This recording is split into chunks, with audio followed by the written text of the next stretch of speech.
نحمده ونصلي على رسوله الكريم اما بعد فاعوذ بالله من الشيطان الرجيم بسم الله الرحمن الرحيم رب اشرح لي صدري ويسر لي امري واحلل عقدة من لساني يفقهوا قولي۔ جب میرے بندے آپ سے میرے بارے میں سوال کریں تو کہہ دیجئے بے شک میں قریب ہوں، میں پکارنے والی کی پکار کا جواب دیتا ہوں جب وہ مجھے پکارے۔ تو ان کو چاہیے کہ وہ میرا حکم مانیں اور مجھ پر ایمان رکھیں تاکہ وہ ہدایت پائیں۔ اس سے بخشش مانگو پھر اس کی طرف پلٹ آؤ، یقیناً میرا رب قریب ہے، قبول کرنے والا ہے۔ اللہم لک الحمد لا الہ الا انت وحدک لا شریک لک المنان بدیع السماوات والارض ذی الجلال والاکرام۔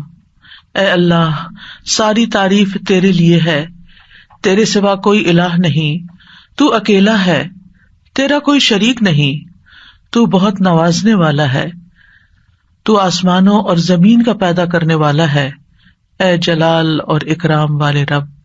اللہم صلی علی محمد وعلی آل محمد کما صلیت علی ابراہیم وعلی آل ابراہیم انک حمید مجید۔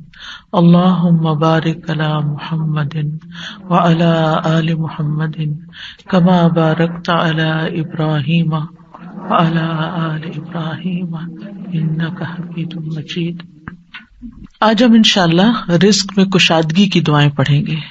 اللہ تعالیٰ نے انسان کو پیدا کیا اور پیدا کرنے کے بعد یوں ہی چھوڑ نہیں دیا، بلکہ انسانوں کی ضروریات بھی پوری کی، انہیں رزق عطا کیا، انہیں زندگی بسر کرنے کے اسباب بھی فراہم کیے۔ سورۃ الروم میں اللہ تعالیٰ فرماتے ہیں، اللہ الذی خلقکم ثم رزقکم ثم یمیتکم ثم یحییکم هل من شرکائکم من یفعل من ذلکم من شیء سبحانہ وتعالی عما یشرکون۔ اللہ وہ ہے جس نے تمہیں پیدا کیا ہے، پھر تمہیں رزق دیا ہے، پھر وہی تمہیں موت دے گا، پھر وہی تمہیں زندہ کرے گا۔ کیا تمہارے شریکوں میں سے کوئی ہے جو ان کاموں میں سے کچھ بھی کرے، یعنی زندگی دے اور رزق دے یا موت دے؟ وہ پاک ہے اور بہت بلند ہے اس سے جو وہ شریک ٹھہراتے ہیں۔ تو اللہ سبحانہ تعالی رازق ہے اور اس کی صفت الرزاق بھی ہے، یعنی بہت زیادہ رزق دینے والا۔ اس نے آسمان و زمین کی تخلیق کے وقت ہی زمین کے اندر معیشت اور رزق کے وہ سارے سامان رکھ دیے تھے جس کی زمین والوں کو ضرورت تھی۔ یعنی جب اللہ تعالیٰ نے زمین کو پیدا کیا تو صرف اس پلانٹ کو نہیں پیدا کیا بلکہ اس کے اندر اسباب رزق بھی پیدا کر دیے، اور جتنی بھی مخلوقات پیدا کی جو ان گنت ہیں، ہم گن نہیں سکتے۔ یعنی انسان تو انسان، انسانوں کے علاوہ جنات، پھر حیوانات، چرند پرند درندے، چیونٹیاں، کیڑے مکوڑے، سمندر کی مخلوقات جو ان گنت ہیں، جن کی صرف اقسام ہی ان گنت ہیں۔ تو صرف ان کو پیدا نہیں کیا بلکہ ان سب کے رزق کی جو ضروریات تھی وہ بھی زمین کے اندر رکھ دی۔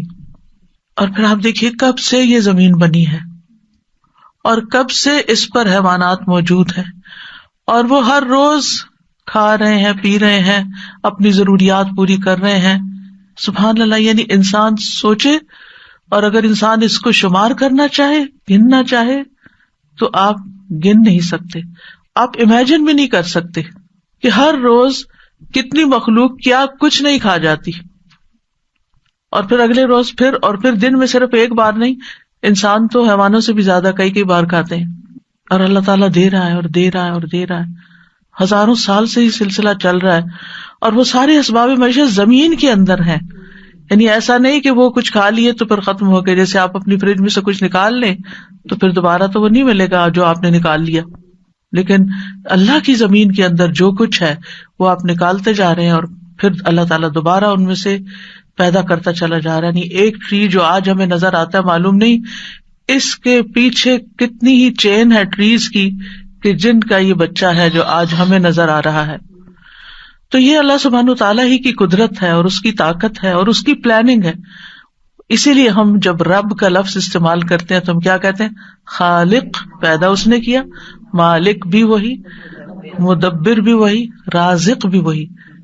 یعنی رب کے اندر رازق کا لفظ بھی آتا ہے، یعنی اللہ تعالیٰ کی صفت رزق بھی آتی ہے کہ اس نے صرف پیدا نہیں کیا، صرف وہ مالک ہی نہیں ان چیزوں کا، بلکہ ان کی پلاننگ بھی کرتا ہے، مدبر ہے، اور پھر اس کے ساتھ ساتھ اس نے ان سب کے رزق کا بھی اہتمام کیا، اور رزق تو ایک چیز ہے، اور بھی تمام ضروریات کا اہتمام کیا ہے۔ سورۃ ہود میں آتا ہے وَمَا مِن دَابَّةٍ فِي الْأَرْضِ إِلَّا عَلَى اللَّهِ رِزْقُهَا، زمین میں چلنے والا کوئی جاندار ایسا نہیں مگر اس کا رزق اللہ ہی کے ذمے ہے۔ وہ پرندوں کو ان کے گھونسلوں میں، درندوں کو ان کی گھات میں، مچھلیوں کو سمندر کی تہہ میں، چیونٹیوں کو ان کے بلوں میں رزق فراہم کر رہا ہے، اور رزق کا مالک بھی صرف وہی ہے۔ سب کچھ اس کے ہاتھ میں ہے، سب کچھ اس کے اختیار میں ہے۔ وہ جس کے لیے چاہتا ہے رزق کشادہ کر دیتا ہے، اور جس کو چاہتا ہے نپا تلا دیتا ہے، جس کے لیے چاہتا ہے تنگ کر دیتا ہے۔ ان اللہ یرزق من یشاء بغیر حساب، لیکن بندوں کے لیے حکم کیا ہے کہ وہ نکلیں، رزق کی تلاش کریں، اللہ سے رزق طلب کریں۔ فابتغوا عند اللہ الرزق واعبدوہ، سو تم اللہ ہی کے ہاں رزق تلاش کرو اور اسی کی عبادت کرو۔ حیوانات رزق کی تلاش میں نکلتے ہیں، پرندے اپنے گھونسلوں سے نکلتے ہیں، چیونٹیاں بلوں سے نکلتی ہیں، اور اسی طرح باقی مخلوقات بھی اپنے رزق کی تلاش میں سارا دن مارے مارے پھرتی ہے۔ صبح خالی پیٹ نکلتے ہیں اپنے گھونسلوں سے پرندے، اور رات کو پیٹ بھرے واپس لوٹتے ہیں، لیکن پیٹ بھرنے کے لیے ان کو محنت کرنی پڑتی ہے اور کوشش اور بھاگ دوڑ کرنی پڑتی ہے، جو وہ سارے کر رہے ہوتے ہیں۔ تو انسان کے لیے بھی لازم کیا ہے کہ اللہ کو الرازق سمجھتے ہوئے اس کے ساتھ ساتھ کوشش کرے، محنت کرے، بھاگ دوڑ کرے، اور پھر اس کے بعد اس کی عبادت کے لیے بھی وقت نکالے۔ پرندوں کی تو تسبیح کافی ہے، لیکن انسان کو عبادت کے مختلف طریقے سکھائے گئے ہیں۔ اس سلسلے میں آج کی دعا سورۃ المائدہ میں اللہ تعالیٰ فرماتے ہیں قال عيسى ابن مريم اللهم ربنا أنزل علينا مائدة من السماء تكون لنا عيدا لأولنا وآخرنا وآية منك وارزقنا وأنت خير الرازقين۔ عیسیٰ ابن مریم نے کہا، اے اللہ، اے ہمارے رب، تو ہم پر آسمان سے ایک خوان اتار جو ہمارے پہلوں اور پچھلوں کے لیے عید ہو جائے، اور تیری طرف سے ایک نشانی ہو، اور ہمیں رزق عطا فرما، اور تو سب سے بہترین رازق ہے۔ اس آیت میں عیسیٰ علیہ السلام کے زمانے میں ایک خاص واقعے کی طرف اشارہ ہے۔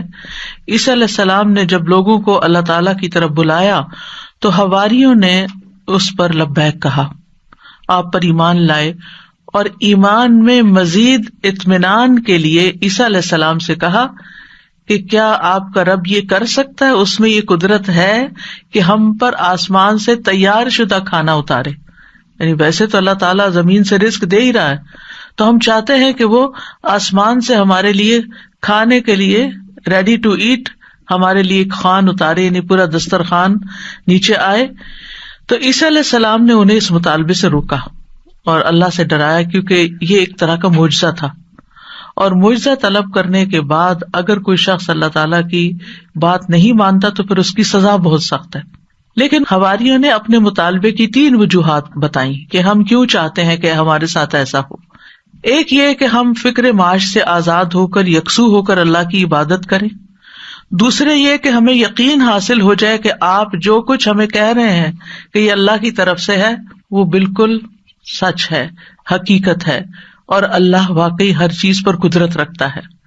اور تیسرے یہ کہ جب وہ دسترخوان نازل ہو تو پھر ہم سب خوش ہو جائیں۔ ظاہر ہے کہ اللہ کی طرف سے جو کھانا آئے گا تو اس کا تو پھر کیا ہی لطف ہوگا اور کیا ہی اس کا حساب ہوگا، تو ہم اس دن کو پھر خوشی کا دن بنا لیں، ہماری عید کا دن بن جائے، اور پھر ہم آئندہ بھی اس دن کو یاد رکھتے ہوئے ہر سال عید منایا کریں۔ جب ان کا یہ مطالبہ سنا تو عیسیٰ علیہ السلام نے نہایت عاجزی کے ساتھ اللہ رب العزت سے دعا کی، لوگوں کا یہ مطالبہ اللہ تعالیٰ کے سامنے پیش کر دیا، اور اللہ تعالیٰ سے دعا کی کہ لوگوں کو غیب سے رزق عطا فرمائے جو ان کے اگلوں اور پچھلوں کے لیے ایک یادگار خوشی کا دن بن جائے، اور یہ ایسا معجزہ ہو کہ لوگ اپنی آنکھوں سے دیکھ لیں کہ کس طرح آسمان سے اترا، یعنی وہ زمین کے رزق سے پھر مختلف چیز ہو، کیونکہ زمین کا رزق تو سب اپنی آنکھوں سے دیکھتے ہیں، جو کچھ زمین پیدا کرتی ہے اور جو سمندر سے اور مختلف سورسز سے ہمیں رزق حاصل ہوتا ہے، لیکن یہ جو آسمان کا رزق ہے obviously یہ زمین کے رزق سے مختلف ہوگا، تو اس سے ہمارا ایمان بڑھ جائے گا۔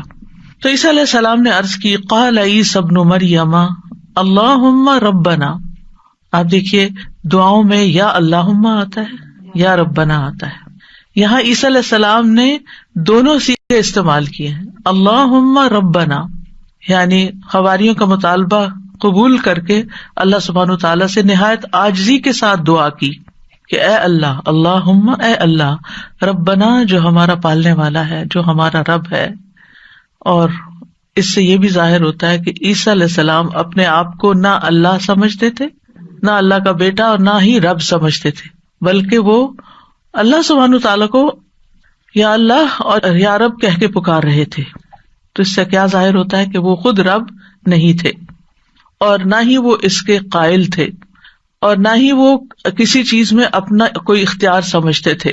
اور پھر یہ بھی دیکھیے کہ حواریوں نے عیسیٰ علیہ السلام سے یہ کیوں کہا کہ آپ دعا کریں؟ اگر وہ انہی کو رب مانتے ہوتے تو انہی سے مانگ لیتے۔ تو ان سے جب انہوں نے یہ کہا تو اس سے یہ پتہ چلتا ہے کہ عیسیٰ علیہ السلام کے ماننے والوں کے ذہن میں کہیں دور پار بھی یہ خیال نہیں تھا کہ عیسیٰ علیہ السلام اللہ کا کوئی حصہ ہے نعوذ باللہ، یا کوئی بیٹے ہیں، یا کسی بھی طرح الوہیت کا کوئی مقام رکھتے ہیں۔ وہ ان کو ایک نبی کے طور پر ہی سمجھتے تھے۔ تو انہوں نے اللہ سبحانہ تعالیٰ ہی کی ربوبیت کا اس بات کیا یا اس پر ایمان لائے۔ پھر کہا کہ تکون لنا عیدا لاولنا وآخرنا، عید کا لفظ عاد یعود سے ہے، لوٹ کر آنا، یعنی وہ خوشی جو بار بار آئے، ہر سال پلٹ کر آئے۔ یہ سالانہ بھی ہو سکتی ہے اور ہفتہ وار بھی۔ مسلمانوں کی 2 عیدیں سالانہ ہیں اور 1 ہفتہ وار ہے۔ اس کے علاوہ کوئی اور عید ثابت نہیں ہے جو ہم نے خود سے بنا لی ہیں عیدیں، وہ قرآن و سنت سے ثابت نہیں ہے۔ تو ہم سالانہ عید تو اچھی طرح مناتے ہیں، لیکن افسوس یہ کہ جمعے کا اہتمام کم سے کم ہوتا جا رہا ہے۔ جمعے کے دن بھی غسل کرنا چاہیے، اچھے صاف ستھرے کپڑے پہننے چاہیے، تیار ہونا چاہیے، اہتمام کرنا چاہیے۔ یعنی جمعے کا دن عام دنوں کی طرح نہیں ہونا چاہیے، یعنی وہ دن ہمارے لیے خاص دن ہے، اسے خاص دن سمجھ کر ہی اس میں سارے کام کریں، چاہے وہ عبادت کے ہوں یا جو دوسرے کام ہوں۔ اور پھر آپ دیکھیے کہ انہوں نے کہا کہ وہ دن ہمارے لیے عید کا ہو، لأولنا وآخرنا، ہماری پہلی فرسٹ جنریشن یعنی جو ہمارے دور کے لوگ ہیں، وآخرنا اور جو ہمارے بعد میں آئیں گے، وآیۃ منک، اور تیری طرف سے ایک نشانی بھی ہو، تیری قدرت کی علامت ہو، یعنی عیسیٰ علیہ السلام کی سچائی کی علامت ہو کہ یہ واقعی اللہ کے رسول ہیں اور انہوں نے جو کہا وہ سچ کہا۔ اور پھر وارزقنا وانت خیر الرازقین دعا بھی کی، اور یہ رزق کے حصول کی دعا بھی ہے، یعنی اتنا حصہ اگر انسان پڑھتا ہے، وارزقنا وانت خیر الرازقین، تو ہمیں عطا کر، ہمیں رزق دے، اور تو سب سے بہترین رزق دینے والا ہے، اور یہاں پر ہمیں کسی مشقت کے بغیر اپنے پاس سے رزق عطا فرما۔ اب آپ دیکھیے کہ اللہ سبحانہ تعالیٰ بہترین رازق ہے، یعنی کس اعتبار سے کہ جو اس کی طرف سے رزق آتا ہے وہ اپنی کیفیت کے اعتبار سے اور کمیت کے اعتبار سے بہترین ہوتا ہے، یعنی سب سے افضل ہوتا ہے۔ اور انسانوں نے اس کی جو شکلیں بنا لی ہیں، پروسیس کر لیا اس کو، تو وہ اپنی کیفیت کے اعتبار سے بہترین نہیں رہا، کیونکہ انسانوں کے لیے اس طرح فائدہ مند نہیں۔ آپ نے دیکھا ہوگا کہ جو چیزیں نیچرلی اگتی ہیں، گرو کرتی ہیں، اور جو فریش فوڈ آپ سی سے لیتے ہیں، سی فوڈ ہوتی ہے یا کچھ، یا ہم باقی غذاؤں کے مقابلے میں زیادہ صحت مند غذائیں ہوتی، خیر الرازقین۔ اور اس لیے بھی خیر الرازقین کہا گیا اللہ تعالیٰ کو کہ لوگ اگر اللہ تعالیٰ کی نافرمانی بھی کریں تو بھی وہ ان کو اپنا رزق دیتا ہے، وہ کفر بھی کریں، اس کا انکار بھی کریں، اس سے ناراض بھی ہوں، پھر بھی رزق دیتا ہے. لیکن بندوں میں سے جو کسی کو رزق دیتے ہیں وہ ایسا نہیں کرتے، حتیٰ کہ ماں باپ بھی اگر دیکھتے کہ بچے بات نہیں مانتے تو ان سے کنارہ کش ہو جاتے ہیں. آپ جہاں جاب کرتے ہیں جاب نہیں کریں تو آپ کو کوئی سیلری نہیں دے گا. انسانوں کا معاملہ یہ ہوتا ہے. لیکن اللہ سبحانہ وتعالیٰ آپ عبادت کریں یا نہ، آپ نماز پڑھیں یا نہ، آپ روزہ رکھیں یا نہ، وہ آپ کو کھانے کو دیتا رہے گا. تو اس دعا سے یہ پتا چلتا ہے کہ انسان جب دعا کرے تو بہت عاجزی کے ساتھ دعا کرے اور اللہ تعالیٰ کو اس کے بہترین ناموں کے ساتھ پکارے. اللہم ربنا، یہ دونوں نام اکٹھے بھی کر سکتے ہیں، اور اس کے علاوہ بھی یا رزاق، یا فتاح. اور پھر یہ کہ انتہائی عاجزی اور انکساری رویے میں بھی ہونی چاہیے کہ اللہ ہم محتاج ہیں، تو دینے والا ہے. اور پھر اللہ تعالیٰ سے بہترین رزق مانگنا چاہیے، یعنی تو بہترین رزق دینے والا. اللہ تعالیٰ کی صفت کو بیان کیا جا رہا ہے، یعنی ہمیں بھی ایک طرح سے انڈائریکٹلی کیا کہا جا رہا ہے کہ ہمیں بھی بہترین رزق عطا فرما. رزق کیا چیز ہے، یعنی رزق کا اطلاق کس کس چیز پر ہوتا ہے؟ ابن منظور لسان العرب میں کہتے ہیں رزق سے مراد ہر وہ چیز ہے جس کے ساتھ ہر زندہ مخلوق کی زندگی قائم ہوتی ہے، یعنی جس پر زندگی کا انحصار ہوتا ہے، خواہ وہ چیز مانوی ہو یا مادی ہو. مانوی سے مراد یعنی جس کو ہم چھو نہیں سکتے، جس کو ہم جانتے ہیں، سمجھتے ہیں، محسوس کرتے ہیں، یعنی انٹینجیبل جس کو آپ کہہ سکتے ہیں. تو رزق دونوں طرح ہوتا ہے، ٹینجیبل بھی اور انٹینجیبل بھی. اسی طرح بعض نے یہ کہا کہ ہر نعمت ہی ایک طرح سے رزق ہے، یعنی جتنی بھی نعمتیں ہمیں ملی ہیں وہ ساری رزق ہیں. یعنی صرف مال ہی رزق نہیں ہے بلکہ رزق کا ایک وسیع دروازہ ہے. ہر وہ چیز جو اللہ تعالی بندوں پر نعمتوں کی صورت میں انعام فرماتا ہے، جیسے مال، اولاد، ہسبینڈ، اہل و عیال، ماں باپ، پھر اسی طرح صحت، محبت، قبولیت، یہ ساری چیزیں رزق کہلاتی ہیں. اور یہ اللہ تعالیٰ کی طرف سے تقدیر میں مقرر کر دی گئی ہیں، یعنی اللہ تعالیٰ نے ہر بندے کا رزق مقرر کر رکھا ہے کہ اس کو کتنا دینا ہے. تو انسان کے لیے پھر کیا لازم ہے کہ اللہ جب دے تو پھر انسان شکر ادا کرے. جیسے اوپر میں نے ذکر کیا کہ حصی اور مانوی دونوں اعتبار سے جو نعمتیں ہمیں ملی ہیں وہ رزق ہیں، تو محبت بھی ایک رزق ہے. حضرت عائشہ کہتی ہیں میں نے نبی صلی اللہ علیہ وسلم کی ازواج میں سے کسی پر رشک نہیں کیا سوائے خدیجہ رضی اللہ عنہا کے، اور میں نے حضرت خدیجہ کو نہیں دیکھا، یعنی ان کو زمانہ نہیں پایا. وہ فرماتی ہے کہ رسول اللہ صلی اللہ علیہ وسلم جب بکری ذبح کرتے تو آپ فرماتے کہ اس کا گوشت خدیجہ کی سہیلیوں کو بھیج دو. وہ کہتی ہے کہ ایک دن میں غصے میں آ گئی میں نے کہا آپ ہر وقت خدیجہ خدیجہ کرتے ہیں اور اس کی سہیلیوں تک کا خیال رکھتے ہیں. تو رسول اللہ صلی اللہ علیہ وسلم نے فرمایا انی قد رزقت حبھا، مجھے خدیجہ کی محبت عطا کی گئی ہے، یعنی اللہ نے میرے دل میں اس کی محبت ڈالی. انسان کسی کو مرنے کے بعد صرف محبت کی وجہ سے یاد رکھ سکتا ہے کہ جس کے ساتھ آپ کا کوئی قلبی تعلق ہو، اور یہ بھی اللہ دلوں میں ڈالتا ہے. قرآن مجید میں آتا ہے ان الذین آمنوا وعملوا الصالحات سیجعل لهم الرحمن ودا، بے شک جو لوگ ایمان لائے اور انہوں نے نیک عمل کیے رحمان ان کے لیے دلوں میں محبت ڈال دے گا.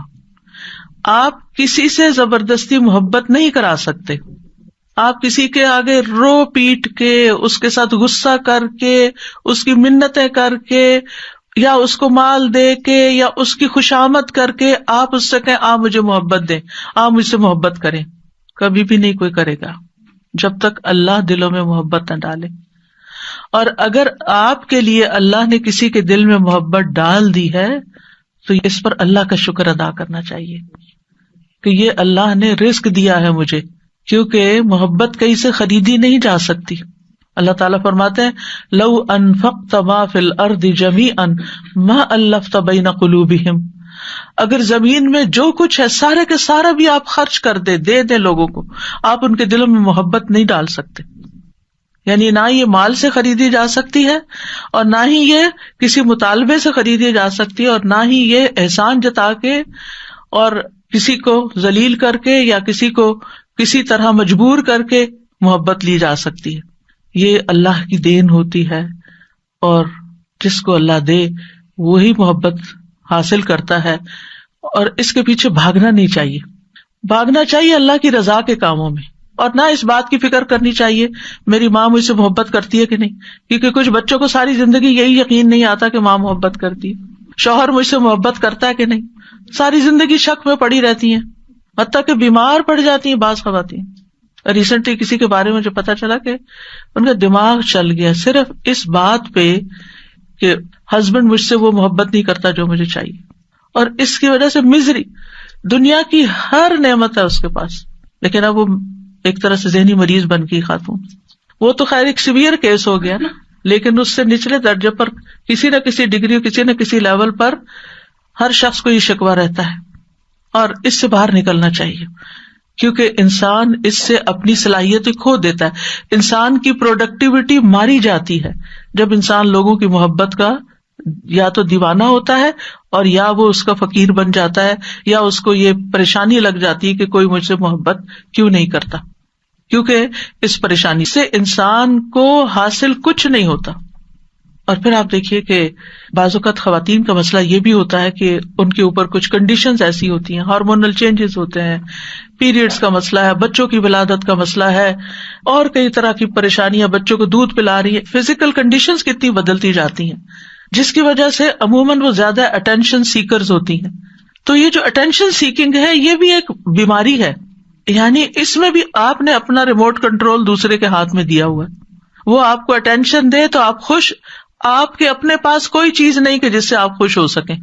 بھائی آپ کے اپنے پاس کوئی چیز ہونی چاہیے، آپ انڈیپینڈنٹ ہو، کیوں کسی کی غلامی میں پڑے ہوئے ہیں، انڈیپینڈنٹ ہو، آپ اپنے چائے کے کپ کو انجوائے کریں، آپ اپنے بک ریڈنگ کو انجوائے کریں، آپ اپنے گھر کے کام کو انجوائے کریں، آپ مختلف چیزوں کے اندر مختلف ایکٹیویٹیز میں اپنے آپ کو انوالو کر کے وہاں سے آپ خوشی حاصل کریں.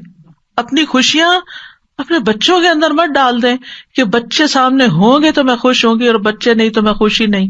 آپ اپنی خوشیاں مال و دولت میں نہیں ڈالیں کہ میرے پاس ڈھیر مال آئے گا ہر مہینے تو پھر ہی میں خوش ہوں گی، اور اگر کسی مہینے کے اوپر نیچے ہو گیا تو میری ساری خوشی چلی گئی. چیزوں کے اندر، انسانوں کے اندر خوشیاں نہیں ڈھونڈیں. اور سب سے بڑی خوشی تو خود اللہ کے ذکر میں ہے، اللہ کی یاد میں ہے، اللہ کی عبادت میں ہے، اللہ سبحانہ تعالیٰ کے دین میں ہے، اس دین کے علم حاصل کرنے میں ہے، اس علم کو سکھانے میں ہے، اس کے راستے میں نکلنے کو ہے. کیا آپ نے کسی حدیث میں صحابہ کرام میں سے کسی کے بارے میں یہ پڑھا تھا کہ وہ ذہنی مریض ہو گئے تھے؟ کوئی مینٹل النس تھی وہاں؟ کوئی ایموشنل امبیلنسز تھے وہاں؟ کوئی ان باتوں پر لڑائیاں تھیں آپس میں وہاں؟ ہرگز نہیں، کیونکہ وہ ایموشنلی اسٹرانگ تھے. میں جانتی ہوں، میں خود ایک عورت ہوں، عورت ایموشنلی ویک ہوتی ہے مرد کے مقابلے میں، لیکن اس کو اپنی ویکنیس نہ بننے دیں. کانفیڈنٹ ہو، اسٹرانگ ہو، اپنے لیے زندگی میں خود چیزیں تلاش کریں کہ جس کام کے لیے اللہ نے آپ کو بنایا، آپ کی زندگی میں وہ کیا مقصد ہونا چاہیے، وہ کون سا کام ایسا ہے کہ جس کو کر کے آپ کو خوشی ملتی ہے، اس کو پکڑ لیں. اگر وہ جائز ہے اور اللہ کی حدود کے اندر ہے اور اللہ تعالیٰ کی ناراضگی کا نہیں. یعنی میں آپ کے لیے سجیسٹ نہیں کر سکتی، ہر انسان کو اللہ تعالیٰ نے مختلف بنایا ہے، اور ہر انسان کسی کی ذہنی ضروریات اور طرح کی ہوتی ہے، کسی کی اور طرح سوچ ہوتی ہے. کوئی میتھمیٹکس میں بہت اچھا، کوئی شاعری میں بہت اچھا، کوئی لٹریچر میں بہت اچھا، کوئی کسی چیز میں، کوئی کسی چیز میں. آپ دیکھیں آپ کی اسٹرینتھ کیا ہے، اللہ نے آپ کو کیا دے کے بھیجا ہے، تو اس چیز کو تلاش کریں، اپنے اسکلز کو ڈیولپ کریں، اپنے آپ کو اسٹرانگ کریں، اور اپنی زندگی کو بہترین کاموں میں استعمال کریں، کیونکہ اس پر انحصار ہے آخرت کے درجے کا. آج ضائع کر دیا نا اپنا وقت اور اپنی صلاحیتیں اور اپنی زندگی، کیونکہ بعض لوگ تو پھر بیمار پڑ کے کچھ کرنے کے قابل نہیں رہتے، اور بعض لوگ تو پھر نہ کسی عبادت کے لائق اور اپنے آپ کو بھی نہیں سنبھال سکتے. پھر وہ زندگی کیا زندگی ہے؟ یعنی آپ دیکھیں کہ ایک شخص جو ذہنی مریض بن جائے، اللہ تعالیٰ ہر ایک کو بچائے اس سے، اس کی کوئی زندگی وہ کچھ بھی کرنے کے قابل نہیں، وہ کیا زندگی جیتا ہے. اسی لیے ہمیں دعا سکھائی گئی کہ اللہ ہمیں ارذل العمر سے بچا، یعنی بڑھاپے میں بھی جا کے ہمارا دماغ نہ خراب ہو، کیونکہ جب لوگوں کی عمر زیادہ ہو جاتی ہے حافظہ ختم ہو جاتا ہے، کچھ لوگ الزائمر کے مریض ہو جاتے ہیں، کوئی ڈیمینشیا ہو جاتا ہے، ایجنگ کے ساتھ ساتھ ہوتا ہے. لیکن کچھ لوگ آپ دیکھیں ماشاءاللہ، کل کسی نے مجھے کسی عالم کی پکچر بھیجی کہ یہ پچھلے 51 ایئر سے اس مسجد میں، ایک سیم مسجد، ہر سال پورا قرآن سنا رہے ہیں، اور اس پکچر میں بھی وہ تراویح پڑھا رہے تھے کہ اس سال بھی وہ 81 ایئرز کے ہیں اور پورا قرآن سنائیں گے. وہ بھی تو انسان ہے. ان کو اللہ نے اتنا اسٹرانگ حافظہ کیوں دیا؟ اس قرآن کی برکت سے، کہ جب آپ نے سوچ لیا کہ میں نے سال کے آخر میں یہ کام کرنا تو آپ پورا سال تیاری کریں گے نا. تو میں سوچ رہی تھی کہ کہاں ہم ہر سال قرآن سنانا حافظے سے، اور اتنا ریگولرلی کنسسٹنسی کے ساتھ ایک کام کرتے چلے جانا، یہ ہے نا قابل رشک زندگیاں. یہ تھوڑی ہے کہ آج رو رہے ہیں، کل سو رہے ہیں، پرسوں کچھ کر رہے ہیں، ترسوں کچھ کر رہے ہیں، نہ ادھر کے نہ ادھر کے، نہ دنیا کے نہ آخرت کے. یہ تو اپنے آپ کو ضائع کرنا ہے. تو ہم میں سے ہر شخص یہ دیکھے وَلْتَنظُرْ نَفْسٌ مَا قَدَّمَتْ لِغَدٍ، ہر شخص دیکھے اس نے اپنی کل کے لیے کیا تیاری کی ہے، دنیا کے کل کے لیے بھی اور آخرت کے کل کے لیے بھی. اس کا فیوچر کیا ہے، کیونکہ ہر انسان کو وہی ملے گا جو وہ کر رہا ہے. تو رزق کی کئی قسمیں ہیں، اور پھر جب ہم رزق مانگے اور جس چیز کی کمی ہمیں محسوس ہو وہ اللہ سے مانگ لیں، بندوں کے پیچھے نہ جائیں، بندوں کے آگے ہاتھ نہ پھیلائیں. جیسے بندے کے آگے ہاتھ پھیلا کے روٹی مانگنا منع ہے نا، یا انسان کو ذلیل کرتا ہے، ایسے کسی کے آگے ہاتھ پھیلا کے محبت مانگنا یا اور کوئی چیز دنیا کی مانگنا جو ہے وہ انسان کی قدر کو گھٹا دیتا ہے، انسان کی ویلیو کم ہو جاتی ہے. لہذا اللہ سے یہ رزق مانگے. علم بھی رزق ہوتا ہے، رب زدنی علما، یہ رزق بھی اللہ سے مانگے. تو اللہ تعالیٰ اپنے بندوں کا رزق دو طرح کا دیتا ہے. ایک عام رزق ہے جس سے ہر نیک اور فاجر فائدہ اٹھاتا ہے، اس میں انسان، حیوان، جن سب شامل ہے، سب کو کھانے کو دیتا ہے، بنیادی بیسک نیڈ سب کی پوری ہو رہی ہیں. اور یہ جسمانی رزق ہے، اور یہ اللہ نے تقسیم کیا اور ہر ایک کو زندہ رکھنے کے لیے اللہ نے ذمہ لیا ہوا ہے، کیونکہ زندگی کا انحصار اس پر ہے، زندگی اس پر ڈپینڈ کرتی ہے کہ یہ رزق آپ کے پاس ہو. رزق کی دوسری قسم خاص ہے، یہ اللہ تعالیٰ اپنے انبیاء اور اپنے رسولوں کے ہاتھ پر اپنے بندوں میں سے جسے چاہتا ہے یہ رزق عطا کرتا ہے، اور یہ ایمان اور توحید کا رزق ہے. وہ اپنے رسولوں کے ذریعے جسے چاہتا ہے دیتا ہے. یہ اللہ تعالیٰ صرف اس کو عطا کرتا ہے جو اس کا حقدار ہے، جو اس کا طلبگار ہے، جو اس پہ شکر گزار ہے.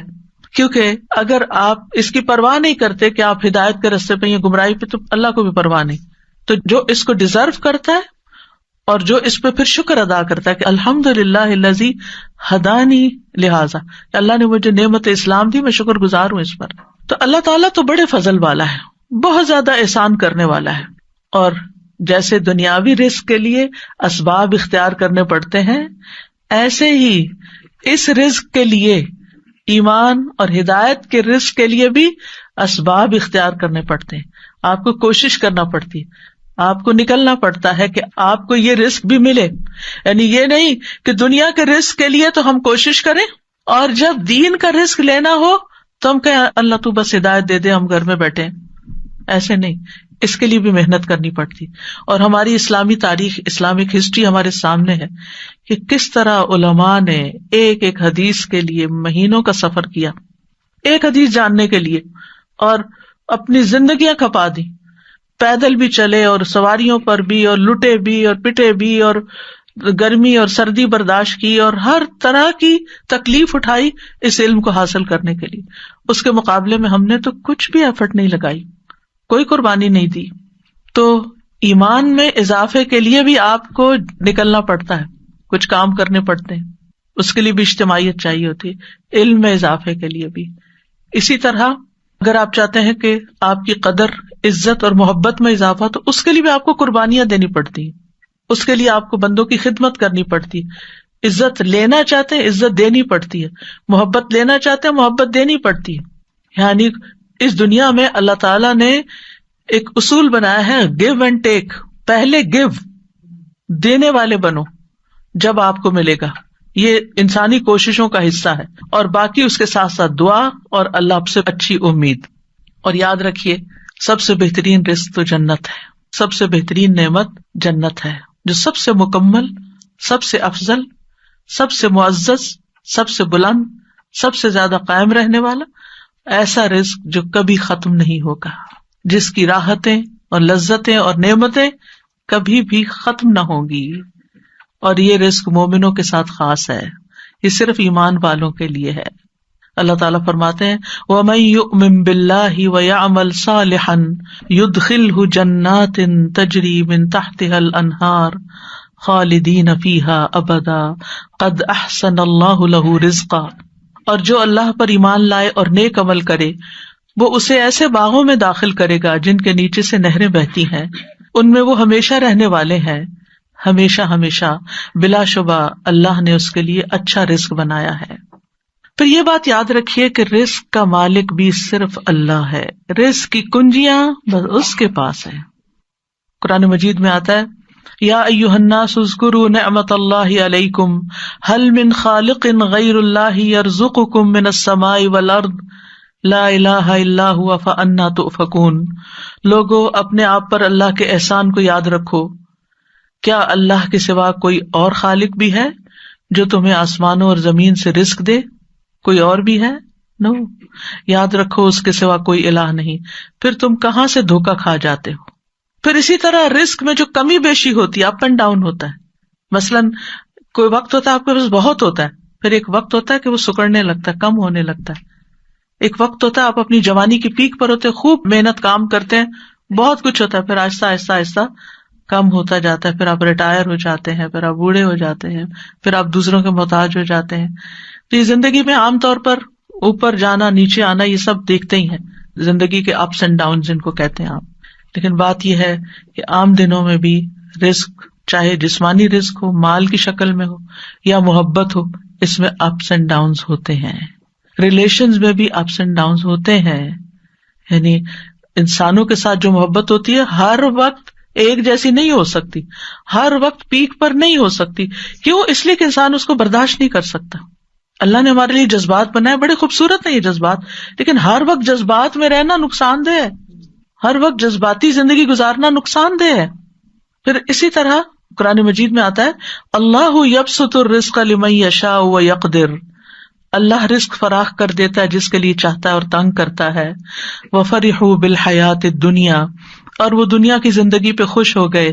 وما الحیات الدنیا فی الآخرۃ الا متاع، حالانکہ دنیا کی زندگی آخرت کے مقابلے میں تھوڑے سامان کے سوا کچھ نہیں۔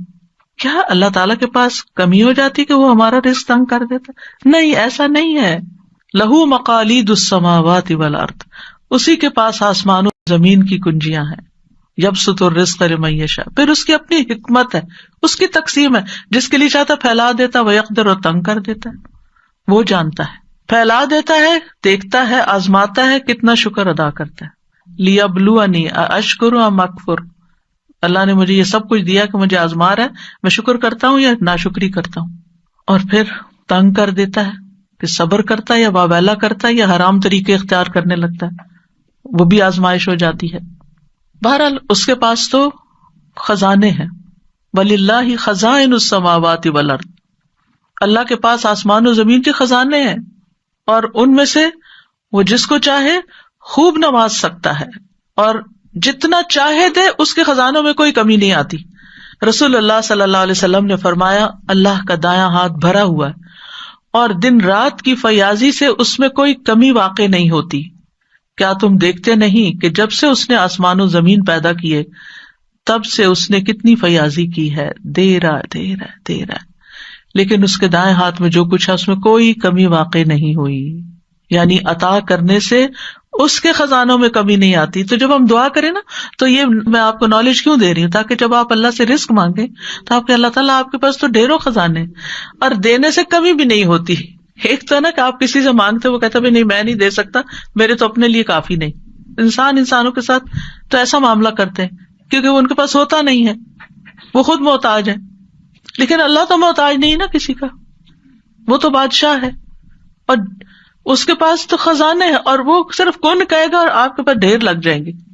تو یہ یقین رکھتے ہوئے کہ اللہ سبحانہ تعالیٰ کے پاس بہت کچھ ہے، اللہ تعالیٰ فرماتے ہیں اے میرے بندو، اگر تمہارے اولین و آخرین اور جن و انس ایک صاف چٹیل میدان میں کھڑے ہو کر مجھ سے مانگے، سارے جمع ہو جاؤ، سب مانگے، اور میں ہر ایک کو جو وہ مجھ سے مانگے وہ عطا کر دوں، تو بھی میرے خزانوں میں کوئی کمی واقع نہیں ہوتی مگر اتنی جتنی سمندر میں سوئی ڈال کر نکالنے سے پانی میں کمی ہوتی۔ اللہ سبحانہ تعالیٰ کے خزانے آسمانوں میں بھی ہیں اور زمین میں بھی ہیں۔ وفی السماء رزقکم وما توعدون، اور پھر زمین پر بھی بے شمار ریسورسز ہیں۔ انسان کو چاہیے کہ انسان آگے بڑھے اور کوشش کرے۔ حاتم الاسم سے پوچھا گیا من این تاکل، تم کہاں سے کھاتے ہو؟ کہا من عند اللہ، اللہ کے پاس سے۔ کہا گیا کیا اللہ تعالیٰ آسمان سے تمہارے لیے دینار اور درہم نازل فرمائیں گے؟ انہوں نے کہا کیا اللہ صرف آسمان میں ہی ہے، یعنی اس کے خزانے صرف آسمان میں ہیں؟ یہ زمین بھی اسی کی ہے اور یہ آسمان بھی اسی کا ہے، اگر وہ میرا رزق آسمان سے نہ دے گا تو زمین سے چلا کر میرے پاس لے آئے گا، یعنی وہ کہیں سے بھی دے سکتا ہے، ساری مخلوق کو دکھتا، کمزور سے کمزور ترین چھوٹی سے چھوٹی چیز کو بھی وہ رزق دیتا ہے، ہمیں جن کا منہ بھی نظر نہیں آتا وہ ان کی بھی ضروریات پوری کرتا ہے۔ اور ابن کثیر کہتے ہیں کہ یہ مشہور ہے کہ کوے کے بچے جب نکلتے ہیں تو ان کے پروں پر بال سفید ہوتے ہیں، یہ دیکھ کر ان کو بچوں سے نفرت ہوتی ہے اور وہ بھاگ جاتے ہیں، کچھ دنوں کے بعد پروں کی رنگت سیاہ ہو جاتی ہے، پھر ان کے ماں باپ واپس آتے ہیں اور انہیں دانا وغیرہ کھلاتے ہیں۔ اللہ عالم، ابن کثیر کی تفسیر میں ہے، کسی نے تجربہ کیا ہوگا۔ ابتدائی ایام میں جبکہ ماں باپ ان بچوں سے متنفر ہو کے بھاگ جاتے ہیں اور پاس بھی نہیں آتے، اللہ تعالیٰ چھوٹے چھوٹے مچھر ان کے پاس بھیج دیتا ہے، وہی ان کی غذا بن جاتے ہیں۔ کہاں سے وہ دیتا ہے؟ یعنی اتنے چھوٹے، آپ دیکھیں تو انڈا ہی کتنا چھوٹا ہوتا ہے اور اس میں بچہ کتنا چھوٹا ہوتا ہے، اور اللہ تعالیٰ ان کو بھیج دیتا ہے، جاؤ ان کی ضرورت پوری کرو۔ تو جو ان پرندوں کو دیتا ہے جن کے ماں باپ چھوڑ جاتے ہیں یا مر ہی جاتے ہیں، وہ ہمیں نہیں دے سکتا؟ وہ ہمیں ضرور دے سکتا ہے، کبھی مایوس نہ ہو۔ مایوسی کفر ہے، کیونکہ لوگوں کے پاس جب رزق تنگ ہوتا ہے، نہیں ملتا تو پھر بعض اوقات وہ مایوسی کی طرف چلے جاتے ہیں۔ اللہ سے ہمیشہ اچھی امید رکھیں کہ اللہ نے آج تک کھلایا ہے، اللہ نے آج تک دیا ہے، آگے بھی وہی دے گا، اور وہ نافرمانوں کو بھی دیتا ہے۔ حضرت ابراہیم علیہ السلام نے جب دعا مانگی تھی کہ اللہ اس شہر کو امن والا بنا دے اور اس کے رہنے والوں کو پھلوں سے رزق دے جو ان میں سے اللہ اور یوم آخرت پر ایمان لائے، اور اللہ نے کیا کہا تھا؟ جس نے کفر کیا اسے بھی میں تھوڑا سا فائدہ دوں گا۔ اچھا، دنیا میں جب ہم دیکھتے ہیں نا کہ نان بلیورز کے پاس بہت کچھ ہے تو ہم کہتے ہیں ان کے پاس اتنا کچھ ہے، ان کو اتنا زیادہ کیوں دیا؟ اللہ کے نزدیک وہ مچھر کے پر برابر بھی، وہ کچھ بھی نہیں ہے جو اللہ کے پاس اس کے مقابلے میں۔ تو ایک تو کبھی یہ نہیں سوچنا چاہیے کہ یہ شخص نماز بھی نہیں پڑھتا، یہ روزہ نہیں رکھتا، یہ فلاں نہیں کرتا، اور اس کو پھر بھی اللہ نے اتنا زیادہ دیا۔ وہ زیادہ نہیں ہے، وہ آپ کی چھوٹی نگاہ اس کو زیادہ دیکھ رہی ہے۔ جو اللہ نے آپ کو اس عبادت کے بدلے میں دینا ہے اپنے پاس، وہ تو کہیں زیادہ ہے۔ اس کے سامنے تو ساری دنیا کا مال بھی مچھر کے پر سے زیادہ نہیں ہے، بہت ہی حقیر ہے۔ تو دنیا میں اللہ تعالیٰ کسی کو جو دیتا ہے وہ بہت تھوڑا ہے بنسبت اس کے جو اللہ کے پسندیدہ بندوں کو آگے ملنے والا ہے۔ شیطان بھی اللہ ہی سے اپنا رزق مانگتا ہے۔ ابلیس نے کہا میرے رب تو نے اپنی ساری مخلوق کا رزق واضح کر دیا، میرا رزق کہاں ہے؟ اللہ تعالیٰ نے فرمایا ہر وہ چیز جس پہ میرا نام نہ لیا جائے وہ بندوں کے ساتھ پہ شامل ہو جاتا ہے۔